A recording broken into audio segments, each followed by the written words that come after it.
Hi friends, comedy couples എന്ന എൻ്റെ ഒരു ഷോർട്ട് സ്റ്റോറിക്ക് ശേഷം ഞാൻ എഴുതുന്ന പുതിയൊരു ഹൊറർ കോമഡി ഷോർട്ട് സ്റ്റോറിയാണ് പ്രേതവും പ്രോട്ടീൻ പൗഡറും.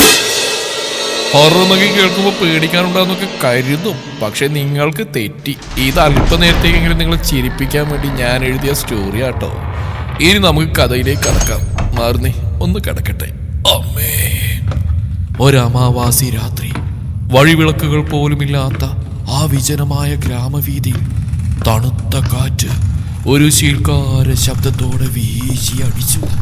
കാഞ്ഞിര മരത്തിന്റെ ഇലകൾക്കിടയിലൂടെ ഇരുട്ടിന്റെ ഭീതിജനകമായ നിഴലുകൾ വിജനമായ ആ പറമ്പിന്റെ നടുവിലായി തലയുയർത്തി നിൽക്കുന്ന കൂറ്റൻ പുരാതന നാലുകെട്ട്.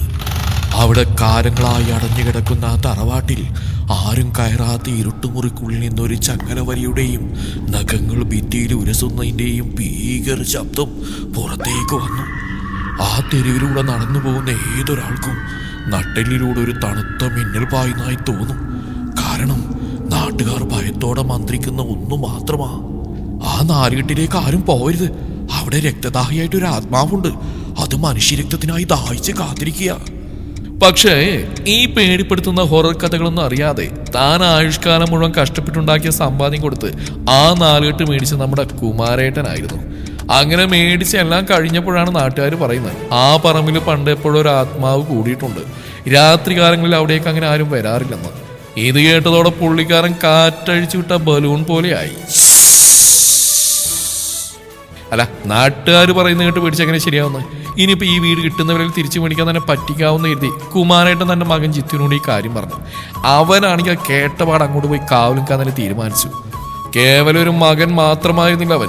24 മണിക്കൂറും ജിമ്മിൽ കിടന്ന് അടിയുണ്ടാക്കുന്ന, പ്രോട്ടീൻ ഷേക്ക് വെള്ളത്തിന് പകരം കുടിക്കുന്ന ഒരു ഒന്നൊന്നര മസിൽ അളിയൻ. പേടി എന്ന വാക്ക് അവന്റെ ഡിക്ഷണറിയിൽ പ്രോട്ടീൻ പൗഡർ വീണ് മൂടിപ്പോയിരുന്നു. പ്രേതത്തിനെ പോയിട്ട് സ്വന്തം നിഴലിനെ പോലും പേടിയില്ലാത്ത ഐറ്റം. അബു ഭീകരൻ, കൊടും ഭീകരൻ, രുതിരപ്രിയൻ. ജിത്തുവിനെ നാലുകെട്ടിലേക്ക് അയക്കുന്നതിന് തൊട്ടു മുമ്പ് കുമാരേട്ടൻ പേടിയോടെ അവന്റെ മുന്നിൽ വന്ന് നിന്നു. ഡാ ജിത്തു, അവിടെ പണ്ടെപ്പോഴോ ചത്തൊരു യക്ഷിയുണ്ടെന്നാ നാട്ടുകാരൊക്കെ പറയുന്നു. ചോര കുടിക്കുന്ന പ്രേതം, സ്ട്രോട്ട് വലിക്കുന്ന പറയുന്നത്. നീ അതുകൊണ്ട് തൽക്കാലം അങ്ങോട്ട് പോകണ്ട. ഏയ്, അതൊന്നും സാരമില്ല സാർ. യക്ഷിയായാലും പ്രേതമായാലും ശരി, ബോഡിയിൽ പ്രോട്ടീനും കാർബോഹൈഡ്രേറ്റും ഉണ്ടെങ്കിൽ മാത്രമേ എന്നെ തൊടാൻ പറ്റൂ. ചോര കുടിക്കാൻ വരുന്നവന്റെ കയ്യിൽ കാൽസ്യം കുറവാണെങ്കിൽ അടിച്ച് പല്ലിയാൻ തഴയിടും. അച്ഛൻ ധൈര്യമായിട്ടിരിക്കുക. ജിത്തു തന്റെ ഭീമൻ ബൈസെപ്സ് ഒന്ന് പെരുപ്പിച്ച് കാണിച്ച് കയ്യിലിരുന്ന പ്രോട്ടീൻ ഷേക്കിന്റെ കുപ്പിയിൽ നിന്നൊരു സിപ്പ് പ്രോട്ടീൻ കുടിച്ചിട്ട് തികഞ്ഞ മാസോടെ പറഞ്ഞു, പിന്നെ രാത്രി 12 മണിക്ക് വർക്കൗട്ട് ചെയ്യണ ഒരു പാർട്ണർ അവിടെ കിട്ടുമെന്ന് നോക്കട്ടെ. ചെക്കൻ അത് പറഞ്ഞൊരു കള്ളച്ചിരിയുടെ താടിയൊന്ന് ഒഴിഞ്ഞുകൊണ്ടിരുന്നു. പിന്നെ പാർട്ട്ണറാക്കാൻ പറ്റിയ ആൾക്കാരുടെ അടുത്തേക്ക് അള്ളാൻ പോകുന്നു. ചെക്കനെ പാർട്സാക്കാതിരുന്നാൽ മതിയായിരുന്നു. തോളിൽ ജിം ബാഗും തൂക്കി ഒരു പക്കാ മാസ് ഹീറോയെ പോലെ ജിത്തു ആ നാലുകെട്ടിന്റെ മുറ്റത്തേക്ക് വന്നിറങ്ങി.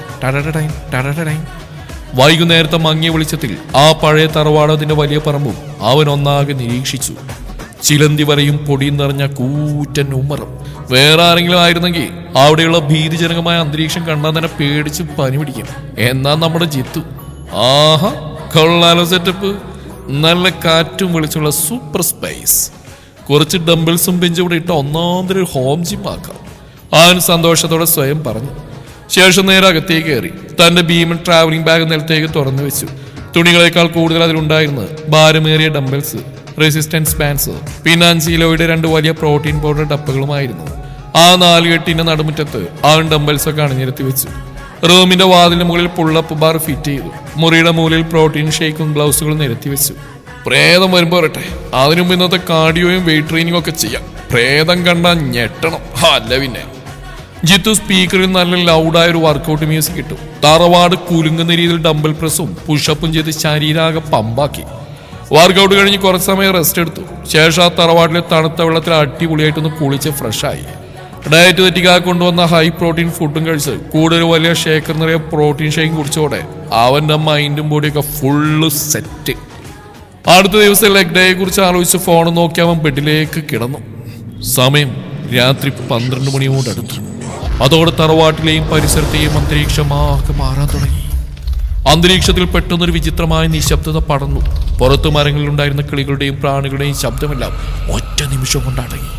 തൊട്ടടുത്ത കാഞ്ഞിര മരത്തിലെ ഇലകൾക്കിടയിലൂടെ തണുത്ത് മരവിപ്പിക്കുന്ന ഒരു കൊടുങ്കാറ്റ് കാറ്റായി മാറി. ശീൽക്കാര ശബ്ദത്തോടെ വീശി അടിച്ചു. തറവാട്ടിലെ ജനലുകൾ തനിയെ അടഞ്ഞു. പടപടപടപട. വീടിന്റെ ഉള്ളിലെ ലൈറ്റുകൾ മിന്നി മിന്നി കത്താൻ തുടങ്ങി. ഒടുവിൽ വലിയൊരു ശബ്ദത്തോടെ അണഞ്ഞുപോയി. മുറിയിലാകെ മരവിപ്പിക്കുന്ന തണുപ്പും ചോരയുടെ ഭീതിജനകമായൊരു മണവും പടർന്നു. തറവാട്ടിന്റെ ഒടുവിലത്തെ ഇരുട്ടുമുറിയിൽ നിന്ന് ചങ്ങലവലിയുടെ ഭീകര ശബ്ദം കേട്ടു. ആകാശത്ത് ഭീമാകാരമായ മിന്നൽ പിണർ മിന്നി പറഞ്ഞു. ആ വെളിച്ചത്തിൽ വായുവിൽ പൊങ്ങിയെന്നുകൊണ്ട് ഭീകരമായ അറച്ചയോടെ ആ രൂപം വെളിപ്പെട്ടു.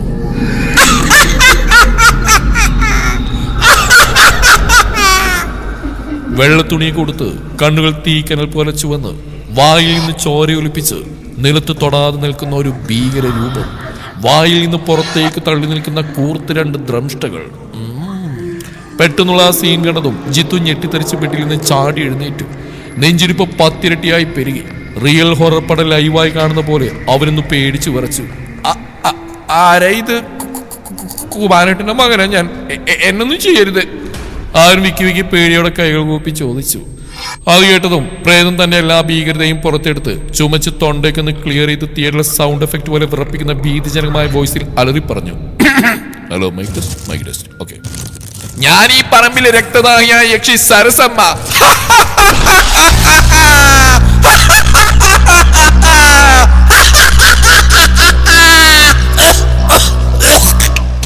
ക്ഷയമാ. സരസമ്മയോ? ആ പേര് കേട്ടതും ജിത്തു ഒരു പേടിയൊക്കെ എവിടുന്നോ പോയി. സരസമ്മ എന്ന പേരിന്റെ ഒരു നാടൻ ടച്ചും പ്രേതത്തിന്റെ ആർട്ടിഫിഷ്യൽ അറച്ചയോടെയുള്ള പെർഫോമൻസും കേട്ടതോടെ ജിത്തുവിന് ചിരി അടക്കാൻ പറ്റിയില്ല. പൂര ചിരി ജിത്തു അപ്പുറത്ത് പോയിട്ടിരിക്കുമായി. സരസമ്മയ, നീ ഇത്രയും ബിൽഡപ്പ് വന്ന് വായുവിന് പൊങ്ങി നിന്നിട്ട് അവസാനം ഇട്ട പേര് സരസമ്മ. എന്റെ ഈശ്വര, ആരും ഇതൊന്ന് പറഞ്ഞിരിക്കാൻ. സരസമ്മ പ്രേതം. അവൻ വീട്ടിൽ കൈയടിച്ച് ചിരിക്കാൻ തുടങ്ങി. പ്രേതം അമ്പരന്ന് പോയി. ഇവൻ എന്ത് തേങ്ങാക്കൊലയെ കാണിക്കുന്നു? പേടിച്ച് ബോധം കിടേണ്ട സമയത്ത് ഇരുന്ന് ചിരിക്കുന്നു. ചിരിയൊക്കെ നടങ്ങിയ ശേഷം ബെഡിൽ വീണ ഫോണിന്റെ ലൈറ്റിൽ ജിത്തു പതിയെ സരസമ്മയുടെ രൂപത്തിലേക്ക് സൂക്ഷിച്ച് നോക്കി. അവൻ പ്രേതത്തിന്റെ ചുറ്റും നടന്ന് ആളുടെ ബോഡി സ്ട്രക്ചർ മൊത്തത്തിലൊന്ന് നിരീക്ഷിച്ചു. തോളലുകൾ വെറുതെ തൂങ്ങിക്കിടക്കുന്നു. ഒരു മസിലിന്റെ അടയാളം പോലുമില്ല. നട്ടിൽ വളഞ്ഞാകെ ശോചനീയമായ അവസ്ഥ. ആ കാഴ്ച കൊണ്ട് നമ്മുടെ ജിം ട്രെയിനറായ ജിത്തുവിന്റെ ഉള്ളിൽ നിന്ന് തീപ്പൊരിദേശി ഇരച്ചു കയറി. സരസമ്മേ, നിനക്കൊക്കെ അല്പെങ്കിലും നാണോ മാനുണ്ടോടി? ജിത്തു ദേഷ്യത്തോട് ആക്രോശിച്ചു. നമ്മുടെ സരസമ്മ ഒന്ന് ഞെട്ടിപ്പോയി. പ്രേതത്തിന് എന്ത് നാണോ മാനോ? എന്റെ സരസമ്മ ഈ കോലത്തിലാണോ ചോര കുടിക്കാൻ നടക്കുന്നത്? നോക്കി, കാൽസ്യത്തിന്റെ ഭയങ്കര ഡെഫിഷ്യൻസി ഉണ്ട്. ആ പല്ല് കണ്ടോ, വിറ്റാമിൻ സി കുറഞ്ഞിട്ട് ഇങ്ങനെ പുറത്തേക്ക് വരുന്നത്. സത്യമായിട്ടും. സരസമ്മ അന്തം വിട്ടുപോയി. എന്നിട്ട് നാവുകൊണ്ട് പല്ലൊന്ന് തഴുകി നോക്കി. താൻ ഇത്രയും ഭീകരമായ ഇൻട്രോ കൊടുത്തിട്ട് ഇവനൊരു പല്ലിന്റെ ഡോക്ടറെ പോലെ സംസാരിക്കുന്നോ എന്ന് തോന്നിപ്പോയി സരസമ്മക്ക്. ഞാൻ പ്രേതമാണ്, മനുഷ്യരുടെ ചോര കുടിക്കുന്ന ഭീകര സത്വം. അതൊക്കെ ശരി തന്നെ ആയിരിക്കും. പക്ഷെ ഈ ചോര മാത്രം കുടിച്ച കാർബോഹൈഡ്രേറ്റും പ്രോട്ടീനൊക്കെ എവിടെ നിട്ടും? ഡയറ്റ് മൊത്തം തെറ്റാ. നിന്റെ ഈ നിൽപ്പ് കണ്ടില്ലേ? പോസ്ചർ വളരെ മോശം. നേരെ സ്റ്റഡി ആയിട്ട് കമോൺ. അതും പറഞ്ഞ് ജിത്തു സരസമ്മയുടെ നടുവിനെ തട്ടുകൊടുത്ത് നേരെയാക്കി നിർത്തി. സരസമ്മ അവന് വീണ്ടും പേടിപ്പിക്കാൻ നോക്കിയതും ജിത്തു സരസമ്മയുടെ കൈകൾ പിടിച്ചു നോക്കി. കയ്യിലൊട്ടും മസിലില്ല, ഫാറ്റ് മാത്രമേ ഉള്ളൂ. അല്ല സരസമ്മേ, ഈ ഫിറ്റ്നസ് വെച്ചാണ് നീ ആളുകൾ കൊല്ലാൻ നടക്കുന്നത്. ലോവർ ബോഡി വളരെ വീക്കാ. നീ ലാസ്റ്റ് എപ്പോഴാണ് സ്ക്വാഡ് ചെയ്ത്? ചെക്കൻ പിന്നെ തളേ. നമ്മുടെ സരസമ്മക്ക് ഈഗോ ഹേർട്ടാവുന്നുണ്ട്. നാട്ടുകാരെ മുഴുവൻ വിറപ്പിച്ച തനിക്ക് ഈ ജിംരാന്തന്റെ മുന്നിൽ നാണം കിടേണ്ടി വന്നല്ലോ എന്ന് സരസമ്മക്ക് തോന്നി. ആൾ തന്റെ ശക്തി തെളിയിക്കാൻ വേണ്ടി മുറിയിലെ വലിയൊരു ഇരുമ്പലമാര ഒരൊറ്റ കൈ കൊണ്ട് വായുവിൽ പൊക്കി പിടിച്ചു. ഇപ്പൊ എങ്ങനെയുണ്ടാ? സരസമ്മ ഗർവോട് ചോദിച്ചു. ജിത്തോട് പേടിക്കുന്നതിന് പകരം വാച്ചിൽ നോക്കി സമയം കുറിച്ചു. ശേഷം കൈയടിച്ചു.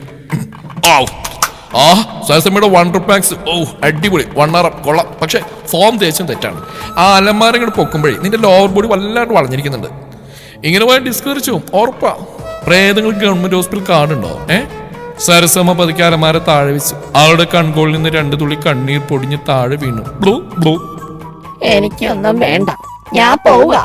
സമാധാനായിട്ട് ഒരാളെ പേടിപ്പിക്കാൻ പോലും സമ്മതിക്കില്ല. സരസമ്മ സങ്കടത്തോടെ തിരിഞ്ഞടന്നു. സരസമ്മ നിക്ക്, ജിത്തു വിളിച്ചു. നിനക്ക് നല്ല ഫിഗർ വേണ്ടേ? ഈ സാരിയൊക്കെ മാറ്റി നല്ലൊരു ട്രാക്ക് സ്യൂട്ട് ഇട്ട് ആൺപ്രേതങ്ങളെ പോലും ഞെട്ടിക്കുന്ന ആപ്സും തോളിൽ ഞാൻ സെറ്റാക്കി തരാം. നാളെ മുതൽ നീയാ എന്റെ വർക്കൗട്ട് പാർട്ണർ. എന്തേ? സരസമ്മ ഒന്ന് ആലോചിച്ചു. സംഗതി കൊള്ളാം. ഇത്രയും കാലം ഒരു തലറിയണം തൊണ്ട പോയതല്ലാതെ ഒരു മെച്ചം ഉണ്ടായിട്ടില്ല. ഇനി എന്ന ബോഡി ബിൽഡ് ചെയ്ത് കളയാം. അവൾ സമ്മതിച്ചു. ഇപ്പൊ രാത്രി 12 മണിക്ക് ശേഷം ആ വീട്ടിൽ ചെന്നാൽ കേൾക്കുന്നത് പ്രേതത്തിന്റെ അലർച്ചയല്ല, മറിച്ച് ജിത്തുവിന്റെ അലർച്ചയാണ്.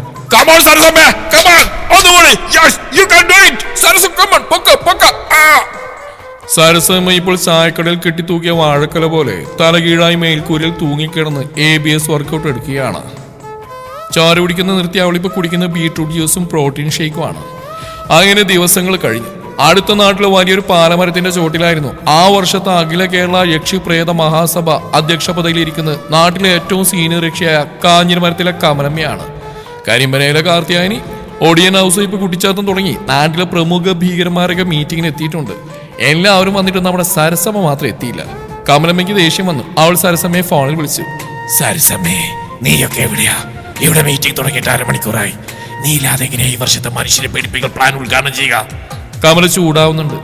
സരസമ്മ ഫോണിലൂടെ അപ്പുറത്ത് ഭയങ്കരമായി ദീർഘശ്വാസം എടുത്ത് വിട്ടുകൊണ്ട്, എനിക്ക് വരാൻ പറ്റില്ല കമലമ്മേ, ഇന്ന് ലെഗ് ഡേയാ. വർക്കൗട്ട് മുടങ്ങിയ ജിത്തുവിനെ കൊണ്ട് ഡബിൾ വെയിറ്റ് എടുപ്പിക്കും. ഞാനിവിടെ സ്ക്വാട്ട് ചെയ്യാം. 1 2 3. പെട്ടെന്ന് ഫോൺ കട്ടായി. അവൾക്ക് എന്തോ ജിം ഭ്രാന്ത് പിടിച്ചിരിക്കുക. നമുക്ക് മീറ്റിംഗ് തുടങ്ങാം പ്രേതങ്ങളെ. കമലമ്മ ബാക്കി പ്രേതക്കൂട്ടങ്ങളോട് പറഞ്ഞു. മീറ്റിംഗ് പകുതിയായപ്പോൾ പെട്ടെന്ന് അന്തരീക്ഷത്തിൽ ഒരു കൊടുങ്കാറ്റ് അടിച്ചു വീശി. എല്ലാവരും നോക്കുമ്പോൾ ആകാശത്ത് നിന്ന് സരസമ്മ പതിയെ താഴേക്ക് ഇറങ്ങി വന്നു. പക്ഷെ അത് പഴയ സരസമ്മയായിരുന്നില്ല. പ്രേതങ്ങളുടെ അന്താരാഷ്ട്ര വസ്ത്രമായിരുന്ന വെള്ളക്ക് പകരം ബ്രാൻഡഡ് കറുത്ത ട്രാക്ക് സ്യൂട്ട് ജിത്ത് മേടിച്ചു കൊടുത്താണ്. തൊട്ടടുത്ത കടയിൽ നിന്ന് പൊന്നു ടെക്സ്റ്റൈൽസ് 69 രൂപ XL. കഴുത്തിൽ അസ്ഥിമാർക്ക് വരം തിളങ്ങുന്ന പ്രോട്ടീൻ ഷേക്കിന്റെ കുപ്പി. ഇത് ഓൺലൈനിൽ വരുത്തിയതാ. 650 രൂപ 500 മില്ലി. മുഖത്താകെ ഒരു ഗ്ലോ. വെട്ടി തിളങ്ങാണ് സൂര്യപ്രകാശത്ത് ഇറങ്ങിയാൽ സ്വർണം തിളങ്ങുന്ന പോലെ. കൈകളിൽ നാം മസിൽ ഉരുണ്ടു കളിക്കുന്നു. ഹയ്യ പൊറാട്ടക്ക് ഉണ്ട ഉരുട്ടി വെച്ച പോലെ.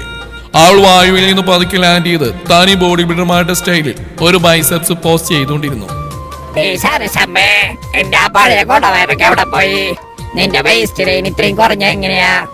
സരസമയെ കണ്ട് ചായക്കടയിൽ അലമാരിൽ അടുക്കി വെച്ച ബോണ്ട പോലെയുള്ള 2 ഉണ്ടക്കണ്ണുകൾ പുറത്തേക്ക് തള്ളി കാർത്തിയായനി ചോദിച്ചു. അതൊക്കെ പണ്ടത്തെ കഥ മോളെ. ഇപ്പൊ ഞാൻ ഡെയിലി കാർഡിയോയും വെയിറ്റ് ട്രെയിനിങ് ചെയ്യുന്നുണ്ട്. നോക്കിയോ എന്റെ പുതിയ ആപ്സ് കണ്ടിട്ട്. സരസമ്മ കഴുത്തിൽ തൂക്കിയുടെ കുപ്പിയിൽ നിന്നൊരു സിപ്പ് പ്രോട്ടീൻ കുടിച്ച് പറഞ്ഞു. അതുകൊണ്ട് കമലമ്മ ദേഷ്യത്തോടെ ചൂരൽ വടി നിലത്തടിച്ചു. നിനക്ക് നാളമില്ലേ സരസമ്മേ? മനുഷ്യരെ പേടിപ്പിക്കേണ്ട നീ ഇപ്പൊ അവരുടെ കൂടെ ജിമ്മി നടക്കുകയാണോ? നമ്മുടെ യക്ഷികുലത്തിന് തന്നെ നീ അപമാനമാണ്. സരസമ്മ ചിരിച്ചുകൊണ്ട് കമലമ്മയുടെ അടുത്തേക്ക് നടന്നു. എന്നിട്ട് കമലമ്മയുടെ കയ്യിൽ നിന്ന് ചൂരൽ വടി വാങ്ങി ഒരൊറ്റയ്ക്ക് കൊണ്ട് എന്ന് ഒടിച്ചു കളഞ്ഞു. എന്റെ കമലമ്മേ, ഈ പഴയ ചൂരൽവടിയും കാണിച്ച് പേടിപ്പിക്കുന്ന കാലമൊക്കെ കഴിഞ്ഞു. ഇപ്പോഴത്തെ പിള്ളേരൊക്കെ ഫോണും നോക്കി നടക്കുമ്പോ നമ്മൾ പുറകിൽ ചെന്ന് ബാ എന്ന് കാണിച്ച് അവർ തിരിഞ്ഞു പോലും നോക്കില്ല. നമുക്ക് വേണം ഒരു അപ്ഡേഷൻ. എന്താ ഈ മസിലും പെരുപ്പിച്ച് 6 പാക്കും കാണിച്ച് ഇരുട്ടത്ത് ചെന്നിരുന്ന മനുഷ്യന്മാരെ പേടിക്കുകയില്ല. അറ്റാക്ക് വന്ന് വീഴും. അതിനാണ് പ്രേത ഫിറ്റ്നസ് എന്ന് പറയുന്നത്. അങ്ങനെ അവർ കുഴഞ്ഞു വീണ് കഴിഞ്ഞാൽ അവരുടെ കഴുത്തിൽ നമ്മുടെ പല്ലുകൾ അഴുത്തി സ്ട്രോ ഇട്ട് നമുക്ക് രക്തം ഇഷ്ടം പോലെ ഊറ്റി കുടിക്കാം. സരസമ്മയുടെ മുന്നിലെയും പിന്നിലെയും മസിലും ഫിറ്റ്നസും കണ്ടപ്പോൾ ബാക്കിയുള്ളവർക്കെല്ലാം കൊതിയായി. അല്ല സരസമ്മേ, ഈ സൈസ് ഹീറോ ആകാൻ നീ എന്തൊക്കെയാ കഴിക്കാറ്? ആ പ്രോട്ടീന്റെ വില എത്രയാടി? കാർത്തിയാനി പതുക്കെ സരസ്വതിയുടെ അടുത്ത് നിന്ന് ചോദിച്ചു. എനിക്ക് ഈ ഉയരം കുറവാ. ഹൈറ്റ് കൂട്ടാൻ പറ്റിയ വല്ല വർക്കൗട്ടും ഉണ്ടോ? കുട്ടിച്ചാതൻ ചോദിച്ചു. അല്ല സരസമ്മേ, ഒടിവിറ്റ് കാണിച്ചിട്ട് മൃഗാവുമ്പോ പെട്ടെന്ന് വയറ്റിലെ ഫാറ്റ് കൂടും. അതിന് പറ്റിയ വല്ല കാർഡിയോയും ഉണ്ടോ? ഓടിയൻ ഹൗസയെ പതുക്കെ ചോദിച്ചു. ഒളിയിൽ മനുഷ്യരെ പേടിപ്പിക്കാനുള്ള മീറ്റിംഗ് ആകെ മാറി മറിഞ്ഞു. സരസമ്മ അവിടെ ഇരുന്ന് ബാക്കി പ്രേതങ്ങൾക്ക് ഡയറ്റ് പ്ലാൻ വർക്കൗട്ട് ടിപ്സും കൊടുക്കാൻ തുടങ്ങി. ഇപ്പോൾ ആലവട്ടത്ത് ആ പഴയ പാലമരത്തിന്റെ മുകളിൽ ബോർഡ് മാറ്റി എഴുതിയിട്ടുണ്ട്. Sarasamma ladies and gents ghost gym. രാത്രിയാൽ കാഞ്ഞിരമരത്തിലെ കമലമ്മ അവർ അവിടെ ഇരുന്ന് ഡംബൽ പൊക്കുകയാണ്. അങ്ങനെയൊക്കെ ഒരു ദിവസം വൈകുന്നേരം കുമാരേട്ടൻ തറവാട്ടിലെത്തി. ജിത്തുവിന് കുടിക്കാൻ ചൂട് കട്ടൻ ചായമായി കുമാരേട്ടൻ അവന്റെ മുറിയിലേക്ക് കയറി വരികയായിരുന്നു. വാതിൽ തുറന്ന കുമാരേട്ടന്റെ പെട്ടെന്ന് ഞെട്ടിത്തെറിച്ച് കയ്യിലെ ചായക്കപ്പ് താഴെയിട്ടു. പടപട ദാ കിടക്കുന്നു. മുറിയുടെ മേൽക്കൂരിൽ കാലുകൾ തലകീഴായി കൊളുത്തിയിട്ട് കറുത്ത ട്രാക്ക് സ്യൂട്ടുമിട്ട് ചോര പോലെ ചുവന്ന പ്രോട്ടീൻ ഷേക്കും കുടിച്ച് വായുവിൽ തൂങ്ങിക്കിടക്കുന്ന സരസമ്മ. ഹൈ, എന്ത് രസം! കുമാരേട്ടൻ പേടിച്ചു വിറച്ച് വിക്കി വിക്കി അലറി വിളിച്ചു. കുമാരേട്ടൻ വന്നു എന്ന് കണ്ടതും മേൽക്കൂരിൽ തൂങ്ങിയുന്ന സരസമ്മ പതുക്കെ താഴേക്ക് അടിപൊളിയായിട്ട് ലാൻഡ് ചെയ്തു. എന്നിട്ട് വളരെ മാന്യമായി നാട്ടിൻപുറത്തൊരു പാവ അയൽവാസിയെ പോലെ ഒരു കൈകൂപ്പി പതുക്കെ ചിരിച്ചു. അയ്യോ കുമാരേട്ടാ, പേടിക്കണ്ട, ഞാൻ സരസമ്മയാ. സരസമ്മ കുമാരേട്ടന്റെ നേരെ തൊട്ടുമ്പിൽ നിന്ന് സ്വയം പരിചയപ്പെടുത്തുന്നുണ്ട്. സരസമ്മേ? കുമാരേട്ടനാണെങ്കിൽ കണ്ണുകൾ പോലും അടക്കാൻ പറഞ്ഞ സരസമ്മയെ നോക്കുന്നു. റൊമാൻറ്റിക്കലേട്ടാ, പേടിച്ചിട്ടാ. കുമാരേട്ടൻ ചായ എടുത്തോണ്ട് വന്നാണോ? കാൽസ്യവും വിറ്റാമിൻസും കുറവായതുകൊണ്ട് ഞാനിപ്പോൾ ചായ കുടിക്കാറില്ല. പ്രോട്ടീൻ ഷേക്കും ഗ്രീൻ ടീയും മാത്രമേ കുടിക്കാറുള്ളൂ. ഇത് കേട്ടതോടെ കുമാരേട്ടന്റെ മനസ്സിലുണ്ടായിരുന്ന അവസാനത്തെ കിളിയും പറന്നുപോയി. അയാൾ പേടിയോടെ തലയൊന്ന് കുടഞ്ഞു. ശേഷം കണ്ണുകളൊക്കെ നന്നായി തിരുമാൻ തുടങ്ങി. ആ സമയത്താണ് ജിത്തു ബാത്റൂമിൽ നിന്ന് കുളിച്ചിറങ്ങി വരുന്നത്. വാതിലിൽ കിളി പോയി നിൽക്കുന്ന അച്ഛനെയും മുമ്പിൽ കൈകൾ കൂപ്പി ചിരിച്ചു നിൽക്കുന്ന സരസമ്മയെയും കണ്ടതും ജിത്തുവിന് കാര്യം മനസ്സിലായി. അവൻ സരസമ്മയെ നോക്കി പെട്ടെന്ന് മാറാൻ പറഞ്ഞു. ജിത്തു പറഞ്ഞു. സരസമ്മ അപ്രത്യക്ഷമായി. കുമാരേട്ടൻ കണ്ണൂറും സൂക്ഷിച്ചു നോക്കുമ്പോൾ അവിടെ സരസമ്മയില്ല. കയ്യിൽ തോർത്തുമുണ്ട് പിടിച്ചു നിൽക്കുന്ന ജിത്തു മാത്രം. കുമാരേട്ടൻ അന്തം വിട്ട് കണ്ണും തള്ളി തലയിൽ കൈവച്ചു. എന്റെ ഈശ്വര, എനിക്ക് ബോധക്കേട് വന്നാണോ അതോ മേൽക്കൂരി കിടന്ന പ്രേതം എന്റെ കൂടെയാണോ ചായ കുടിക്കാൻ വന്ന്? ഒന്നും മനസ്സിലാവുന്നില്ലല്ലോ. ആരോടൊന്നില്ലാതെ അയാൾ മുകളിലേക്ക് നോക്കി പറയുന്നുണ്ട്. ജിത്തുവിന് ഇത് കണ്ട് ചിരി വന്നു. അവൻ അയാളോട് എന്താ അച്ഛാ എന്ന് ചോദിച്ചു. ഒന്നുമില്ലെന്ന് പറഞ്ഞ അയാൾ മുറിക്ക് പുറത്തേക്ക് പോയി. സരസമയും ബാക്കി പ്രേതങ്ങളും തങ്ങളുടെ ജിമ്മിലേക്ക് പോയതോടെ ആ തറവാട് പൂർണ്ണമായും സമാധാനപൂർണമായി. പ്രേതശല്യം ഒഴിഞ്ഞ വിവരം അറിഞ്ഞ കുമാരേട്ടനും ഭാര്യയും സമാധാനത്തോടെയും സന്തോഷത്തോടെയും തറവാടിലേക്ക് താമസം മാറി. ഇപ്പോൾ കുടുംബത്തോടൊപ്പം കുമാരേട്ടൻ അവിടെ ഒരു കുഴപ്പമില്ലാതെ വളരെ സന്തോഷമായിട്ട് ജീവിച്ചു പോകുന്നു. സരസമ്മ അയാളൊന്നും കണ്ടിൽ പിന്നെ കണ്ടിട്ടില്ല. എങ്കിലും വല്ലപ്പോഴും കൃത്യമായിട്ട് പറഞ്ഞ ആഴ്ചയിൽ ഒരിക്കലും സരസമ്മ തറവാട്ടിൽ എത്താറുണ്ട്. വീട്ടിലുള്ളവരെ പേടിപ്പിക്കാനല്ല കേട്ടോ, മറിച്ച് ജിത്തുവിനെ കണ്ട് പുതിയ ഫിറ്റ്നസ് ടിപ്പുകളും അടുത്ത ആഴ്ചയിലെ ഡയറ്റ് പ്ലാനും മേടിക്കാൻ മാത്രം. ജിത്തു കൊടുക്കുന്ന പുതിയ പ്രോട്ടീൻ ഷേക്ക് റെസിപ്പിയും വാങ്ങി സരസമ്മ സന്തോഷത്തോടെ ജിമ്മിലേക്ക് മടങ്ങുകയും ചെയ്തു. ഹായ് ഗൈസ്, എങ്ങനെയുണ്ട് എൻ്റെ കുഞ്ഞു ഹൊറർ കോമഡി സ്റ്റോറി? എല്ലാവർക്കും ഇഷ്ടമായി എന്ന് വിചാരിക്കുന്നു. ഇഷ്ടമായെങ്കിൽ ഒരു ലൈക്ക്, ഒരു കമൻറ്റ്.